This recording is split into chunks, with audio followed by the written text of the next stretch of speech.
ప్రముఖ హిందూ ధర్మ ప్రచారకుడు రాధా మనోహర్ దాస్పై కాకినాడ జిల్లా పెద్దాపురంలో పోలీసు కేసు నమోదైంది. ఈ నెల 12న హనుమాన్ శోభాయాత్ర సందర్భంగా ఆయన చేసిన ఆధ్యాత్మిక ప్రసంగంలో అన్యమతస్థుల మనోభావాలను కించపరిచారని కానిస్టేబుల్ శేషారావు పోలీసులకు ఫిర్యాదు చేశారు. కానిస్టేబుల్ ఫిర్యాదు మేరకు పోలీసులు రాధా మనోహర్ దాస్పై బిఎన్ఎస్ సెక్షన్లు 299, 196 కింద కేసు నమోదు చేశారు. అయితే ఈ కేసుపై టీటీడీ బోర్డు సభ్యులు బీజేపీ నేత భానుప్రకాష్ రెడ్డి స్పందించారు. రాధా మనోహర్ దాస్కు హిందువులంతా తోడుగా ఉండాలని పిలుపునిచ్చారు.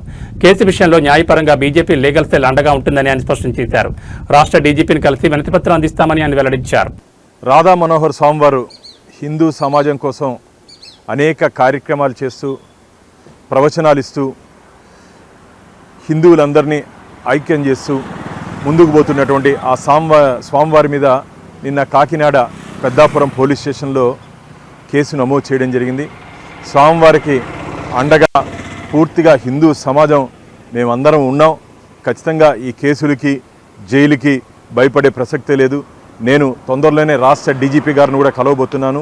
హిందూ దేవుళ్ళపై దేవతలపై అవహేళనగా అవమానకరంగా మాట్లాడుతున్నటువంటి పాస్టర్ల మీద అన్యమతస్థుల మీద కూడా కఠినమైన చర్యలు తీసుకుని వారి మీద కేసులు నమోదు చేయాలని చెప్పి డిమాండ్ చేస్తున్నాను.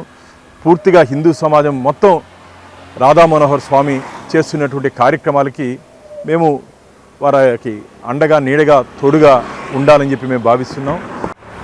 రాధా మనోహర్ స్వామి వారు చెప్తున్నటువంటి మాటలకి కొన్ని కోట్ల మంది హిందువులు ప్రభావితమై వారి వెంట నడుస్తున్నారు. అలాంటి వ్యక్తి మీద ఇలా తప్పుడు కేసులు నమోదు చేసి తప్పుడు ఆరోపణలతో కేసులు నమోదు చేసే విధంగా కొందరు గొర్రెలు ప్రయత్నం చేస్తున్నాయి. ఇది మంచిది కాదు. నేను అన్యమతస్థులకి సీరియస్గా వార్న్ చేస్తున్నాను.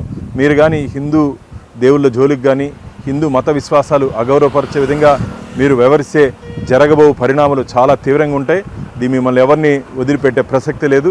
కాబట్టి రాధా మనోహర్ స్వామి వారు మీరు ధైర్యంగా ఉండండి. మేమందరం మీ వెంట నడుస్తున్నాం.